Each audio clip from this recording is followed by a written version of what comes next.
Accident sur l'axe Bobo-Diebougou à Kiebalogo dans la commune rurale de Karangasso-Vigué. Un minibus a fini sa course dans le barrage du village. Le bilan est lourd, 22 morts et 8 blessés avec d'énormes dégâts matériels. Images et commentaires en début de journal. Le voyage par les livres est certainement plus sécurisant. Escale au pavillon du soleil levant du Siao pour la 13e édition de la foire internationale du livre de Ouagadougou. Une dizaine de pays africains y prennent part cette année. Voilà pour le sommaire de cette édition. Bienvenue à tous.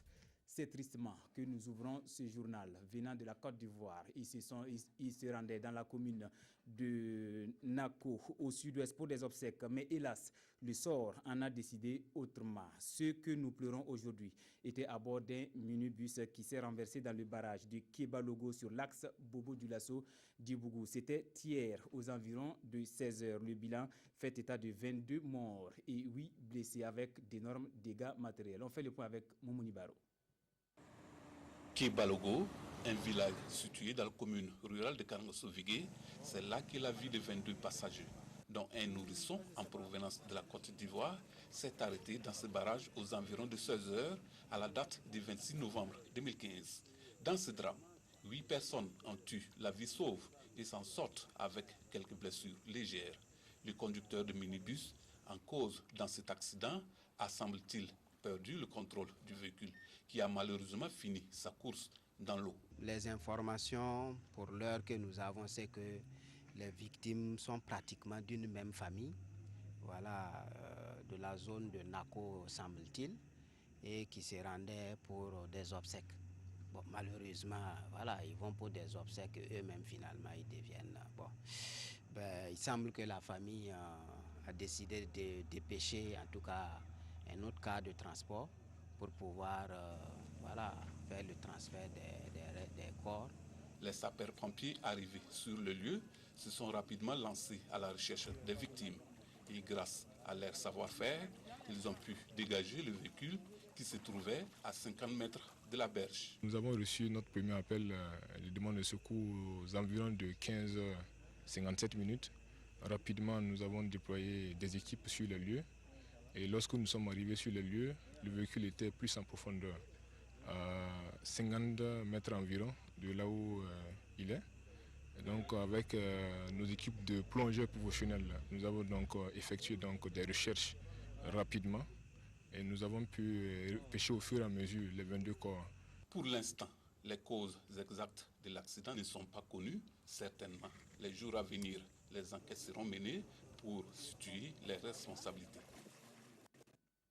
C'est communiqué avant de poursuivre. L'actualité nationale reste marquée par de nombreuses crises sociales en cours dans certains départements ministériels et sociétés industrielles, justice, fonction publique, affaires étrangères, SN, Socico, Desieux, etc.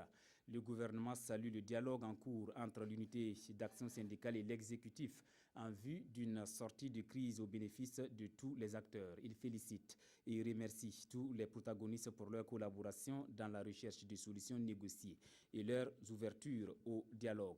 Le gouvernement comprend les légitimes attentes des travailleurs et réaffirme sa disponibilité à l'écoute et au dialogue, sa volonté ferme de donner satisfaction à ces attentes. Mais en 12 mois, il est quasi impossible de résoudre tous les problèmes, raison pour laquelle il a pris les dispositions nécessaires afin que les prochaines autorités examinent de façon diligente les préoccupations non satisfaites dans les perspectives de leur donner une suite positive aux fonctions des possibilités budgétaires. En fonction des possibilités budgétaires aussi, le gouvernement appelle tous les travailleurs concernés par ces situations et les partenaires sociaux à la compréhension pour transcender leurs intérêts de corps. Il veut ici les rassurer que ce n'est nullement une fin de non-recevoir à leurs revendications, mais face à des réelles contraintes budgétaires, il se doit de prioriser la bonne sortie de cette transition par des élections propres, transparentes, justes, équitables, au terme desquelles notre pays sera cité en exemple. Il espère que tous les acteurs et protagonistes des crises sociales en cours comprendront qu'il s'agit là de l'intérêt supérieur de la nation.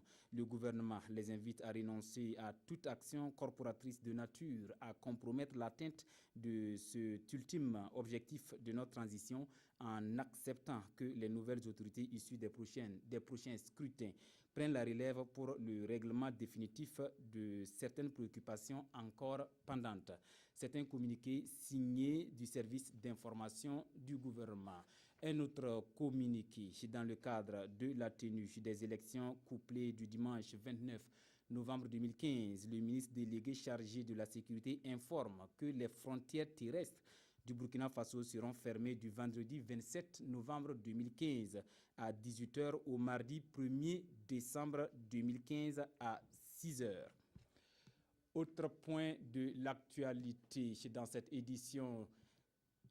Côté CENI, tout est fin prêt pour le scrutin du 29 novembre. Confirmation donnée aux ambassadeurs et aux représentants des missions d'observation au Burkina Faso. Environ 655 millions de francs CFA ont servi à l'installation du dispositif de gestion des résultats dans les 368 centres communaux de compilation. Mokhtar Ouedraogo, Hervé Kabouré. Barthélémy Kéré, accompagné des experts de la Commission électorale nationale indépendante, présente ici aux ambassadeurs et aux représentants des missions d'observation le dispositif pour la gestion des résultats du scrutin. Un dispositif qui comprend 368 centres communaux de compilation des résultats, CCCR. Ces CCCR sont chargés du traitement des données des 17 898 bureaux de vote installés et envoyés à la base ici à Ouagadougou. Avec les diplomates, les experts de la CENI ont ainsi détaillé toutes les étapes du système avec des cas pratiques à l'appui. L'objectif étant de leur permettre de prendre connaissance du dispositif et mieux comprendre le processus. Pour la CENI, ce dispositif va permettre un traitement à temps réel des résultats et peut être suivi en direct par tous les citoyens sur son site web et sur les antennes de la télévision nationale du Burkina. La mission d'observation reviendra donc à chacun qui pourra juger de la crédibilité des résultats. Ce dispositif, qui a coûté un peu plus de 650 millions de francs CFA, a été possible grâce aux partenaires tels que ISA AFIS, SES et le PNUD. Grâce à ce dispositif, la CENI compte livrer des résultats probants à jour J+1 des élections couplées. Pour qui voter et comment reconnaître les meilleurs candidats? À ces interrogations des électeurs indécis, l'association SOS Juste et Paix pour l'Afrique a sa petite idée. Cette association vous présente à travers des tests comparatifs le programme des différents candidats en lice pour la présidentielle. On en saura plus avec Oscar Soulama et Monkoun Dabiré. Choisis le candidat à même de répondre aux aspirations du peuple burkinabé. C'est ce à quoi vise la plateforme Objectif 7. En effet, cette plateforme regroupe des informations essentielles relatives au programme de chacun des 14 candidats en lice pour l'élection présidentielle. Pour les initiateurs, l'outil offre un test de profil électoral aux électeurs en vue de découvrir lequel des candidats incarne le mieux leur vision. Sur la plateforme, le questionnaire que nous proposons a été soumis à chaque parti et candidat dont les réponses sont déjà enregistrées sur la plateforme.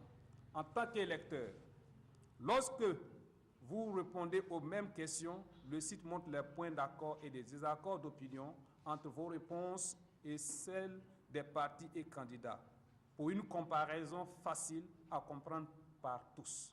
Il s'agit d'une nouvelle approche dans la sensibilisation et d'aide au vote, pour une culture démocratique. Pour les organisateurs de cette conférence de presse, le Burkina Faso symbolise l'espoir d'une vraie démocratie en Afrique. Ils disent donc œuvrer pour qu'au sortir de ces élections présidentielles et législatives, le peuple burkinabé est le meilleur des présidents qu'il soit. Emmanuel Yamego a donc invité les électeurs à tester le programme des candidats sur le site www.7pbf.com. On se rend cette fois-ci au Siao Escale, au pavillon du Soleil, levant avec le chef du gouvernement pour la 13e édition de la Foire internationale du livre de Ouagadougou. La FILO a ouvert ses portes hier, dans l'après-midi, sous le thème « Place des acteurs nationaux du livre » dans l'organisation du Siao. La Biennale du livre connaît cette année la participation d'une dizaine de pays africains. Exposition d'œuvres littéraires, panel sur les difficultés du marché du livre sont entre autres innovations au programme de cette 13e édition. Reportage Girard Sommet et Abdelaziz Yaguibou. Entre les pages de ces livres, de quoi développer des facultés intellectuelles à même de contribuer efficacement au développement d'une nation. Des œuvres scientifiques, des livres pour le divertissement, la littérature dans toutes ses dimensions. Une passion de ces hommes de lettres venus d'une dizaine de pays d'Afrique. Au centre de leurs préoccupations, la promotion de la filière du livre à travers cette vitrine qu'est la 13e édition de la Foire internationale du livre de Ouagadougou, FILO. Il faut que ces acteurs-là se sentent de plus en plus impliqués parce que nous avons un problème dans cette filière, n'est-ce pas, du livre. C'est les difficultés à ce que cette industrie culturelle puisse vraiment se développer. Deux amoureux des lettres et des arts sont à l'honneur à cette fête du livre. L'écrivain Jacques Bourema Guengane et Mamoudou Ouedraogo, celui-là même qui, en ses qualités d'ancien ministre en charge de la culture, a porté la philo sur les fonds baptismaux en 2000. La philo est née dans un contexte qui pouvait être a priori défavorable, dans un pays où il y a beaucoup d'analphabétisme, donc, et où il n'y a pas vraiment une habitude ancrée de la lecture. Et pourtant, on se rend compte que d'année en année, d'édition en édition, il y a beaucoup plus de lecteurs et de lectrices. La philo a fait un parcours exceptionnel et elle mérite d'être encore plus soutenue. Une nation qui lit est une nation qui gagne. Conviction des promoteurs de la philo qui souhaitent voir l'exécutif développer une politique soutenue en matière du livre et de la lecture. Le gouvernement, en tout cas, est prêt à les accompagner. Au cours de cette foire, il y aura donc des panels, des réflexions seront menées et les recommandations qui seront issues donc de ces panels-là, en tout cas, le gouvernement, à travers le ministère de la Culture, va travailler afin qu'on puisse en tout cas venir à bout des difficultés qui sont rencontrées. La 13e édition de la philo prévoit une innovation majeure. La récompense des œuvres éditées au Burkina par un prix littéraire d'une valeur d'1 million de francs CFA et la remise de prix spéciaux. Abdelaziz Yaguibou, cette fête du livre se tient du 26 au 29 novembre. Dans l'actualité internationale, le drapeau français se vend comme de petits pains. Depuis les attentats du 13 novembre, Paris Drapeau, le fabricant, a enregistré une hausse de 500% des ventes de bannières tricolores, une vente record, signe de ralliement face au terrorisme au moment où l'on rend hommage aux victimes. Ils produisent à la vitesse grand V pour satisfaire une énorme demande. Depuis les attentats du 13 novembre, ce fabricant de drapeaux a enregistré une hausse de 500% des ventes de bannières tricolores. Afficher ainsi son patriotisme est devenu un signe de ralliement face au terrorisme.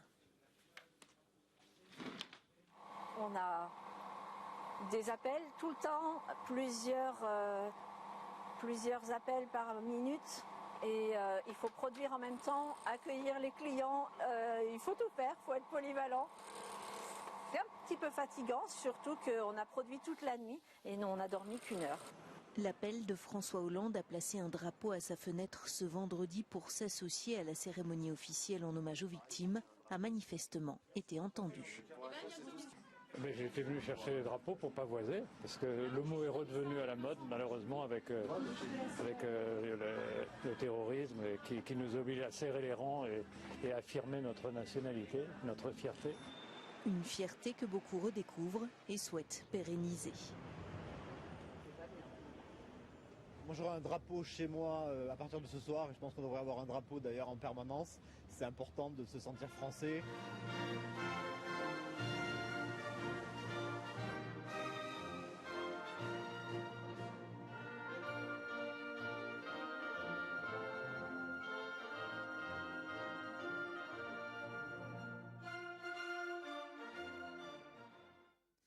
Feuilletons à présent les journaux du jour. Les parutions de ce vendredi tentent de faire le point de la campagne électorale qui s'achève aujourd'hui à minuit. Revue de presse signée Aimé Solange Digma. Du contenu des promesses des candidats à l'observation des élections du 29 novembre en passant par des appels aux urnes, les journaux de ce 27 novembre 2015 passent en revue la campagne électorale qui prend fin ce jour à minuit. L'observateur Palga note que le cri de ralliement post-insurrection, plus rien ne sera comme avant, ne s'est pas vraiment appliqué aux présentes joutes qualifiées de ternes et de moroses par de nombreux observateurs qui doutent de la qualité du personnel politique. Même pour ceux qui ne peuvent gagner, une élection est toujours un brassage d'idées. Malheureusement, précise ce journal, en l'espèce d'aucuns auront surtout brassé du vent. Cependant, relève aujourd'hui au Faso, c'est un grand pas que le Burkina est en train de franchir dans la conquête d'une démocratie véritable où la volonté et l'expression du peuple sont réellement respectées. Jusqu'à présent, souligne ce journal, aucun candidat ne pipe mot sur une quelconque tâche sur l'impartialité des organisateurs de l'élection. Notre temps indique en outre que ces élections seront suivies par une foultitude d'observateurs venant de partout.